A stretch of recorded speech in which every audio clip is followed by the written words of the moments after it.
জুলাই মানবতা বিরোধী অপরাধে শেখ হাসিনার রায় নিয়ে মন্তব্য করায় বিএনপি নেতা ফজলুর রহমানকে তলব করেছেন আন্তর্জাতিক অপরাধ ট্রাইব্যুনাল।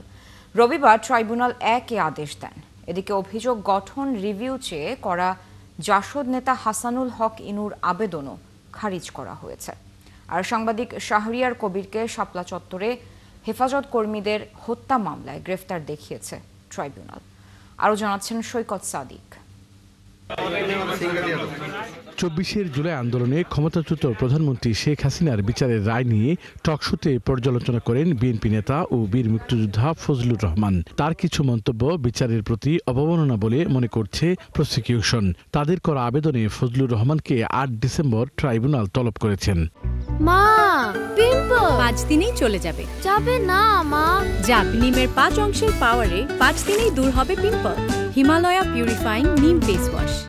আমরা দুটো ইস্যুতে তার বিরুদ্ধে আদালত অবমাননার আবেদন করেছি। এক হচ্ছে উনি বলেছেন এই আদালত আমি মানি না এবং এটার প্রকাশভঙ্গি যথেষ্ট আদালত অবমাননার জন্য যথেষ্ট বলে আমরা মনে করছি। দ্বিতীয় হচ্ছে যে উনি বোঝাতে চেয়েছেন যে একটা ইন্টারনাল অ্যারেঞ্জমেন্টের মাধ্যমে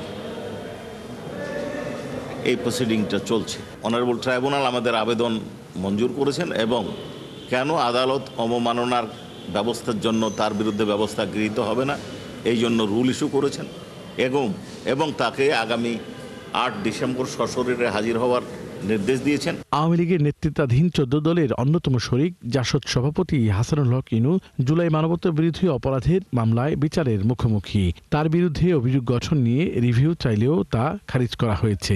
জুলাইয়ের যে গণ অভ্যুত্থান সেটাকে তারা সো কল্ড বলার চেষ্টা করেছেন এবং এই দুটো শব্দ বলার মাধ্যমে আমরা বলেছি যে তারা শুধুমাত্র আদালতের অবমাননা করেননি, একই সাথে রাষ্ট্রদ্রোহিতা এবং জুলাই বিপ্লবকে ছোট করা, এটা সেডিশাস, কন্টেমশাস এবং এটা কোনো অবস্থাতেই গ্রহণযোগ্য না। তারা রাষ্ট্রের অস্তিত্বের বিরুদ্ধে অবস্থান নিয়েছেন। সাংবাদিকদের প্রশ্নের জবাবে চিফ প্রসিকিউটর আরও জানান, চলতি সপ্তাহে গুরুত্বপূর্ণ কিছু মামলার তদন্ত প্রতিবেদন জমা পড়বে। তদন্ত রিপোর্ট এবং ফর্মাল চার্জ দাখিল হবে বলে আমরা আশা করছি।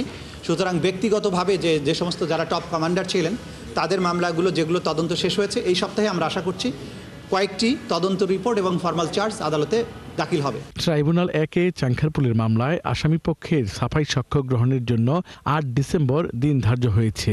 আর শাপলা চত্বরের মামলায় গ্রেপ্তার দেখানো হয়েছে ঘাতক দালাল নির্মূল কমিটির সভাপতি শাহরিয়ার কবিরকে। সৈকত সাদিক, 71, ঢাকা।